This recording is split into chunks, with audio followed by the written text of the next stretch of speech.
Assalamualaikum warahmatullahi wabarakatuh. Apa kabar anak-anakku sekalian? Semoga kalian dalam keadaan sehat ya. Tetap semangat belajar di rumah dan tetap menjaga protokol kesehatan, yaitu mencuci tangan, memakai masker, dan menjaga jarak. Alhamdulillah, pada pelajaran fikih kali ini kita memasuki ke bab yang ketiga, yaitu tentang tayamum. Nah, sebelum masuk ke tayamum, apakah kalian pernah berkemah? Lalu datang waktu sholat, kalian belum menemukan air. Apa yang harus kalian lakukan? Nah, kemudian ketika kalian di kendaraan, masuk waktu sholat juga kalian tidak menemukan air. Nah, apa yang harus kalian lakukan? Pada kali ini, Ibu akan membahas tentang tayamum. Nanti Ibu akan ceritakan apa yang harus kalian lakukan ketika tidak ada air di luar. Nah, yang pertama yaitu tentang syariat tayamum. Pengertian tayamum yaitu menyapukan debu yang suci pada muka dan tangan sebagai pengganti wudhu dengan syarat-syarat tertentu. Jadi tayamum itu bersucinya dengan debu ya. Kalau berwudhu bersucinya dengan air, kalau tayamum itu bersucinya dengan debu, tapi debunya yang suci. Ada dalam firman Allah surat An-Nisa ayat 43, yaitu A'udzubillahi minasyaitonir rajim. Bismillahirrahmanirrahim. Wa in kuntum marada aw ala safarin aw jaa ahadum minkum minal ghaiti aw lamastumun nisaa falam tajidu fatayammamu sa'idan thayyiban famsahu biwujuhikum wa aydiyakum innallaha kana 'afuwan ghafura. Yang artinya, dan adapun jika kamu sakit atau sedang dalam perjalanan atau sehabis buang air atau kamu telah menyentuh perempuan sedangkan kamu tidak mendapatkan air, maka bertayamumlah kamu dengan debu yang suci. Usaplah wajahmu dan tanganmu dengan debu itu. Nah, itulah tadi surat An-Nisa ayat 43. Kemudian kita lanjut ke syarat tayamum. Yang pertama adalah tidak ada air. Tidak ada air di sini adalah benar-benar tidak ada air untuk berwudu. Walaupun ada untuk minum, tapi tidak ada air untuk berwudu atau bersuci, itu dibolehkan bertayamum. Nah, yang kedua adalah sakit yang tidak boleh kena air. Ketika kalian sakit, ada beberapa sakit yang tidak boleh kena air. Mungkin seperti cacar atau yang lainnya atau yang sejenisnya. Nah, ketika kalian masuk waktu sholat, kalian boleh bertayamum ketika kalian sakit dan sakitnya itu tidak boleh terkena air. Maksudnya kalau kena air nanti sakitnya tambah parah, berarti kalian boleh bertayamum. Yang ketiga adalah telah masuk waktu sholat.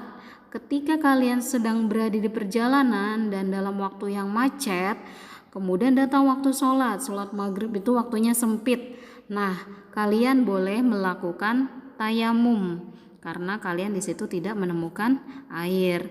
Kemudian yang keempat adalah memakai debu yang bersih. Jadi bertayamum itu harus memakai debu yang bersih. Debu yang bersih di sini biasanya ada di atas meja atau di kursi atau di tembok. Nah, ketika ada kalian dalam kendaraan, debunya itu bisa ada di kursi-kursi kendaraan kalian yang kalian naiki.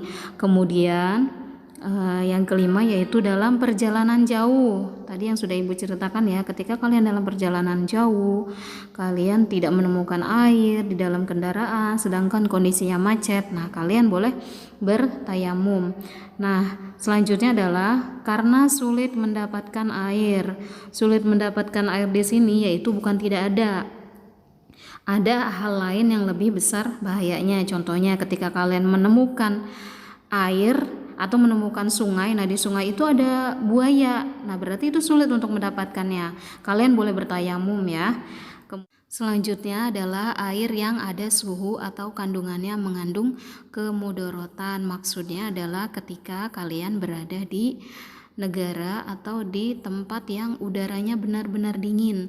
bukan ketika kalian di pagi hari dingin terus kalian bertayamum, itu tidak boleh.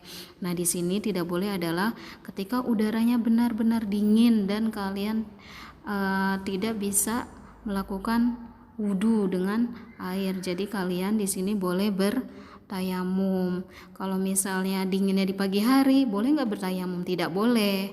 Nah, karena negara kita adalah negara tropis, dinginnya cuma ada di pagi hari. Baiklah, sekarang kita selanjutnya yaitu tentang rukun tayamum. Ada 4 rukun tayamum yang harus kalian ketahui, yaitu yang pertama adalah niat. Niatnya sebagai berikut: nawaitu tayammum listibahatis sholati fardhu lillahi ta'ala.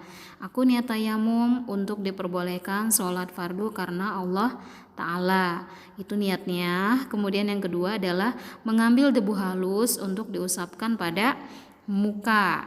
Jadi setelah niat kalian mengambil debu yang suci, kemudian usapkan ke muka. Selanjutnya yang ketiga yaitu mengusap kedua belah tangan hingga siku dengan 2 kali usapan dengan debu tersebut. Jadi setelah kalian mengusap muka, kalian mengusap kedua tangan, dan yang terakhir adalah tertib atau berurutan ya.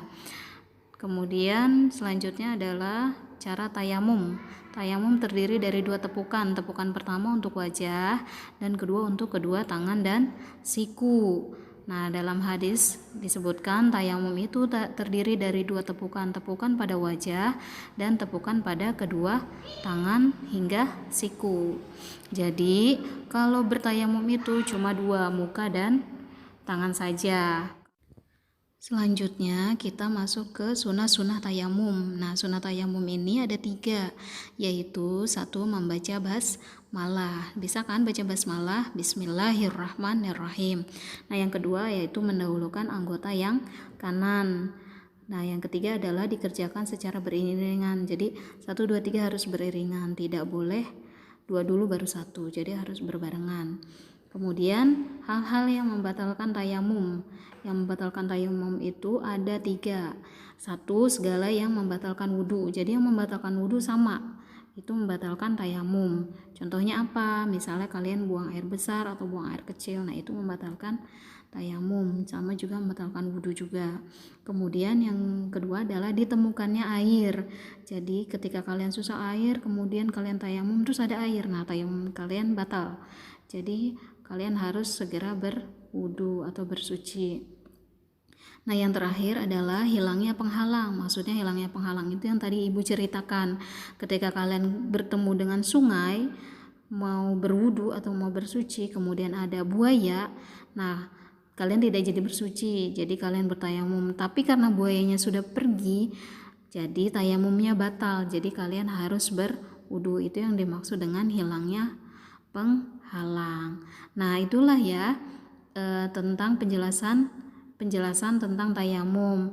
Mudah-mudahan kalian bisa memahami apa itu tayamum. Tayamum berarti sama dengan bersuci, salah satu dari bersuci selain berwudu yaitu tayamum. Kalian bisa baca selengkapnya di buku paket kalian atau di buku fikih, yaitu di bab 3 halaman 38 ya. Nah, sekian dari Ibu, terima kasih. Mudah-mudahan kalian tetap semangat, jaga kesehatan. Wassalamualaikum warahmatullahi wabarakatuh.